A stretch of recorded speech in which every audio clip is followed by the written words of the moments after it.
안녕하십니까. 한국디카시 연구소 대표 이상욱입니다. 이 시간은 디카시의 지평 네 번째로 사물의 속살을 드러내는 데까지 나아가자라는 테마로 강의를 진행하도록 하겠습니다. 아리스토텔레스는 시가 유러에 의한 모방이라고 보고 있습니다. 시드니가 또 시는 모방의 예술이라고 이야기했는데요. 역시 이것은 아리스토텔레스와 같은 관점입니다. 모방론은 플라톤, 아리스토텔레스, 호라티우스를 거쳐 르네상스에 이르기까지 통설로 여겨졌고 19세기 근대 리얼리즘이나 20세기 사회주의 리얼리즘의 반영론도 모두 모방론과 연계된다고 볼 수 있습니다. 소박하게 시는 대상의 모방이라고 이렇게 정의한다면 그 모방의 방법론은 여러 가지 시각이 존재하는데요. 그걸 한번 살펴보도록 하겠습니다. 유명한 플라톤의 신추방론을 간략하게 살펴보겠습니다. 먼저 대화를 읽어보겠습니다.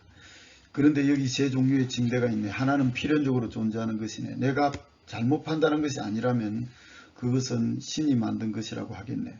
그렇지 않으면 누가 만들었다고 하겠는가? 신이 만들었다고 저는 생각합니다. 둘째 침대는 목공이 만든 것이네. 그렇습니다. 그리고 셋째 것은 화가가 만든 것이네. 그렇지 않은가?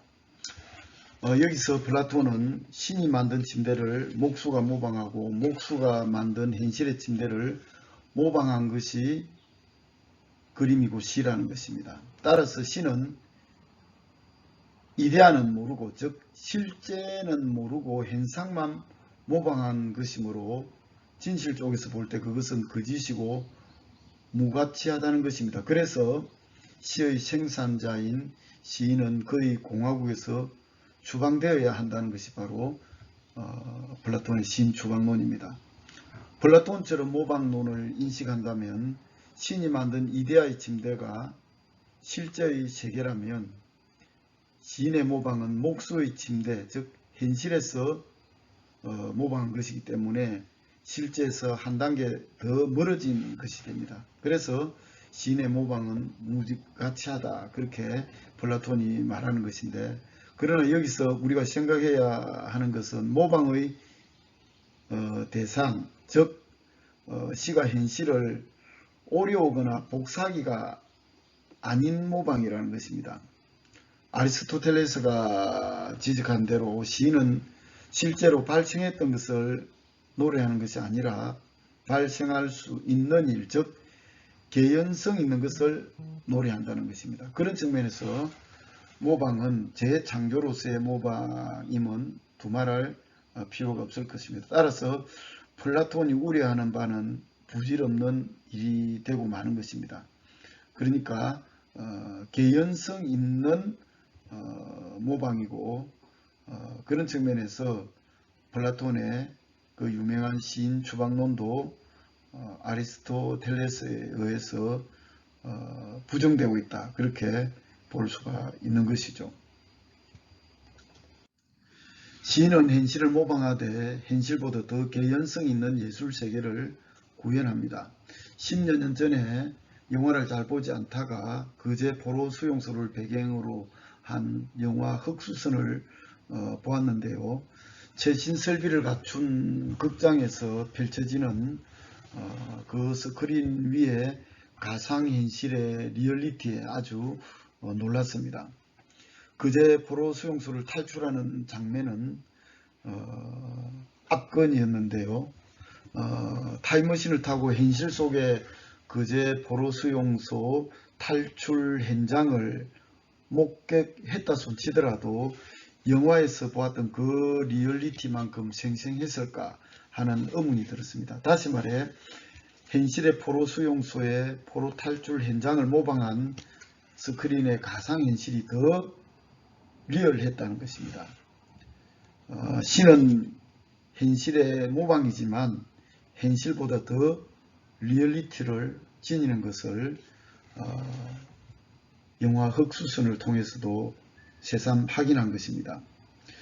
제가 실온집 현대시와 투명한 언어에서 시는 투명한 언어이다. 시는 언어의 의미가 지워진 자리에 사물의 속살을 환하게 드러내는 투명한 언어이다 라고 뭐 특별하지는 않지만 그런 맹제를 제시한 바 있는데요.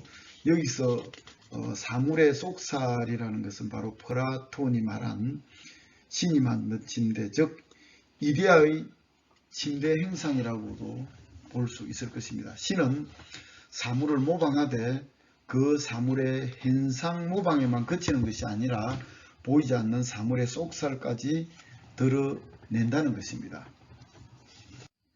아주 오래전 일인데요. 학교 출근할 때 정문 근처 문방구의 안주인이 아기를 얻고 비지를 하고 있었습니다. 문방구 앞에는 빨간 우체통이 있고 거리에는 햇살이 반짝이고 있었습니다. 그 장면을 스케치하듯 시를 한 편 썼는데 그것이 겨울의 아침이라는 시입니다. 한번 읽어보겠습니다. 겨울의 아침, 빨간 우체통 옆 상기된 얼굴, 젊은 엄마가 아가를 등에 업고 아침을 비질한다. 문방구 젊은 그 여자였다. 우표 사러 들렀을 때 보았던 유난히 푸른 눈매에 검은 지푸라기 구겨진 종이가 하나 둘 햇살의 하얀 이를 드러낸다. 이 시는 젊은 엄마가 아침에 자신의 문방구 앞길을 청소하는 그 현실을 그대로 모방한 것입니다. 그러나 이 시를 쓸 때 현실을 그대로 오려온 것은 아닙니다. 현실을 오려되 부분적으로 또 가필하고 어떻게 보면 현실을 상당히 더 아름답게 표현한 것이죠. 시선에 비친 모든 현실이 이 시 속에 다 그려진 것은 아니고요. 물론 그것은 선택되었고 재조합된 것입니다.